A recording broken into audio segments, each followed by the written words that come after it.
Can a diabetic eat rice? Ask that in any diabetes group, and you'll get 20 answers that all contradict each other. Never touch it, only brown, a little is fine, give it up completely. For a food that sits at the center of almost every Indian meal, that's not good enough. So let me give you the honest answer based on what the research actually says. And the short version is this: for most people with diabetes, rice does not have to leave your plate. How much you eat and how you eat it matter far more than which rice you pick. Let me show you exactly what that means. First, let's be fair about why rice got its reputation. White rice is a refined carb. The polishing strips away the fiber, so what's left digests fast and turns to glucose quickly. On its own, a big plate of white rice hits your blood sugar a lot like white bread, fast and sharp.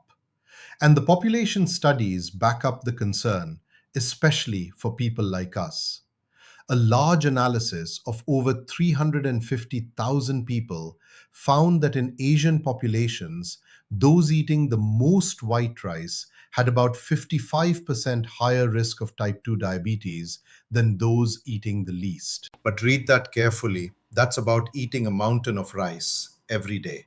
It is not the same as a diabetic can never eat rice. So here's what actually moves your blood sugar in order of how much it matters. Number one, and the most important by far, portion. This is the real lever, not the type of rice, the amount. A modest half cup and a heaped triple serving come from the same pot, but they do completely different things to your blood sugar. For most people, aim for about half a cup to 1 cup of cooked rice per meal, and make the rice one part of the plate, not the base of it. Number two, what you eat with it. When you add protein, fat, and fiber to rice, they slow everything down. The glucose still arrives, but gently spread out instead of all at once. And here's the good news: the traditional thali already does this. Rice with dal, a sabzi, some curd, a piece of fish or paneer. That is by accident a blood sugar smart meal. The problem is never rice with dal and vegetables. It's a big pile of rice with a tiny bit of everything else. Number three, and this one costs you nothing: the order you eat in. Eat your vegetables and your protein first, and the rice last. Same meal, same food, lower spike, just by changing the sequence. The fiber and protein going in first slow down everything that comes after. Number four, which rice? This matters less than people think, but it isn't nothing. Basmati is the quiet good news for Indian kitchens. It's often gentler on blood sugar than regular white rice. Parboiled rice is another easy swap. Brown rice is a small upgrade, more fiber, but honestly, a controlled portion of white rice in a good meal beats a big serving of brown rice eaten alone. Type is the tiebreaker, not the headline. The ones to go easy on are the sticky, short grain, and jasmine style rices. And number five, my favorite because it feels like a cheat code: cool your rice. When you cook rice and then cool it in the fridge overnight, some of the starch changes into something called resistant starch, which behaves like fiber and doesn't fully digest. Studies have measured it.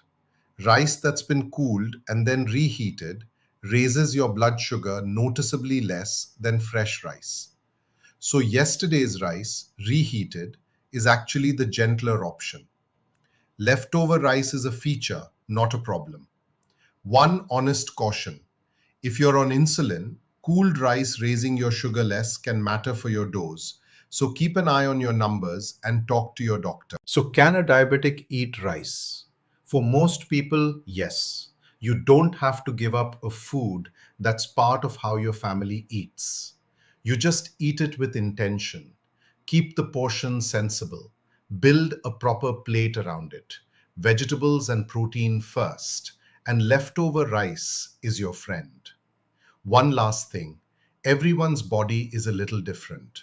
The best way to know how rice affects you is to test your own blood sugar before and after a meal and see what your numbers tell you. If this helped clear up the confusion, subscribe. I break down one of these every week, honestly and without the fear mongering. See you in the next one.